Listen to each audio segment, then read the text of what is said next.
నమస్కారం, మీ విశ్వసనీయ వార్తా వేదిక ఎంఎస్సి న్యూస్ తెలుగు.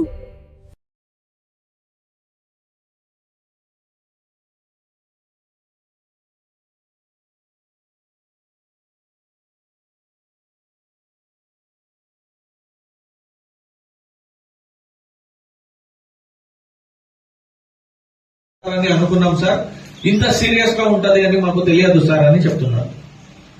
అందుకే వాళ్ళు పెద్దగా పట్టించుకోలేదు కొంతమంది. ఇంకొక సమస్య మనకి ఏమైంది, కుటుంబం జాయింట్ ఫ్యామిలీ ఉంటది. తండ్రికి ఒక 2 ఎకరాలు ఉంటది, కొడుకు 1 ఎకరం, ఇంకో కొడుకు 1 ఎకరం, కూతురుకు 1 ఎకరం, అందరూ కలిసి 6 ఎకరం తోడుగా ఉన్నారు.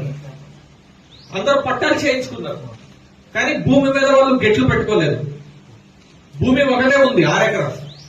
పట్టాలు చేయించుకున్నారు, వాళ్ళ చేతికి పట్టా ఉంది, కానీ భూమి మాత్రం ఒకటే ఉంది. సర్వేకి వచ్చినప్పుడు వాళ్ళు ఇదంతా మాదే భూమి అని ఒక్క మనిషి వచ్చి చూపెట్టాడు, సర్వే చేయించాడు, పేరు రాసుకున్నాడు, పోయాడు. సో తండ్రికి 6 ఎకరం వచ్చింది, కొడుకులందరికీ 0 అయిపోయింది. ఇది కూడా ఇది చేద్దాం అనుకుంటున్నది ఫుల్ ఆలోచన లేకుండా. వాళ్ళు ఏమనుకున్నారు, వచ్చారు సర్వే చేస్తారు వెళ్ళిపోతారు అనుకున్నారు. ఇది అట్లా ఉండదు. ఇది మనం ఏదైతే సర్వే చేస్తున్నామో, సర్వే చేసిన దాన్ని మీ ముందు పెడతాము, నోటీస్ బోర్డులో పెడతాము. పెట్టిన తర్వాత 60 రోజులు మాకు టైం ఉంటది. మీకేమైనా ఇబ్బందులు ఉంటే మీరు చెప్పొచ్చు. దాని తర్వాత అవన్నిటిని మనం భూభారతిలో ఇంప్లిమెంట్ చేస్తాం. ఇప్పుడు ఫర్ ఎగ్జాంపుల్ కొంతమంది ఎవరో చెప్పారు, మీకు పట్టా పాస్బుక్ ఉంది కానీ భూమి ఉన్నదానికంటే తక్కువ నమోదైంది. ఉన్నారా ఎవరైనా అట్లాంటి వాళ్ళు? ఉన్నారా ఇక్కడ ఎవరైనా ఉన్నారు? ఒకళ్ళు ఎక్కువ ఉన్నోళ్ళు ఉన్నారు, తక్కువ ఉన్నోళ్ళు ఉన్నారు. సరే, ఇప్పుడు తక్కువ ఉన్న వాళ్ళు ఎవరైనా ఉన్నారు ఇక్కడ? ఎవరైనా 5 గుంటలకు వచ్చింది. మీ భూమి మీద ఎంత ఉన్నారు? 15 గుంటలు ఉన్నారు. ఇప్పుడు ఈ 15 గుంటలు ఎందుకు తగ్గింది ఇంతకు ముందు అంటే మీ ఆలోచన ప్రకారంగా?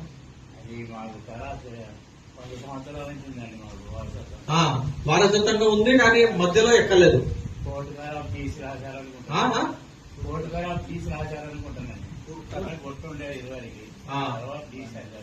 సరే, అదొక కేసు. మీరు చెప్పండి. మామూలుగా చుట్టూ ఒక్కళ్లే ఉన్నారు ఒకప్పుడు. ఒక సైడ్ ఇప్పుడు అమ్మారు, నాకు గుర్తు తిరిగినాక ఒక 20-30 సంవత్సరాల క్రితం. మీకు తెలియకుండా అమ్మేశారా? అతను ఇప్పుడు మీదే ఉన్నదండి, చుట్టూ 4, అది మాది మధ్యలో ఉంది. 4 సైడ్లు మీద ఉంది, మాది మధ్యలో. ఒక సైడ్ మీరు అమ్మారు ఒకళ్ళకి, ఇప్పుడు 3 సైడ్లు ఉన్నారు. ఇప్పుడు కూడా మాది మొదటి నుంచి భూమి తక్కువ ఉంది, అందులో నుంచి వాళ్ళ దాంట్లో నుంచి పోవాలా. అప్పుడు మా తండ్రులు వాళ్ళు అసలు దీపన పెట్టలే, చూసుకోలే, అట్లే ఉన్నది. ఇప్పుడు తక్కువ ఉన్నది. పట్టా అయితే పట్టా మొదటి నుంచి ఉన్నది మా తాతల కానీ. భూమి మీకే ఉంది కానీ తక్కువ చూపిస్తుంది. భూమి తక్కువ. కూర్చోండి.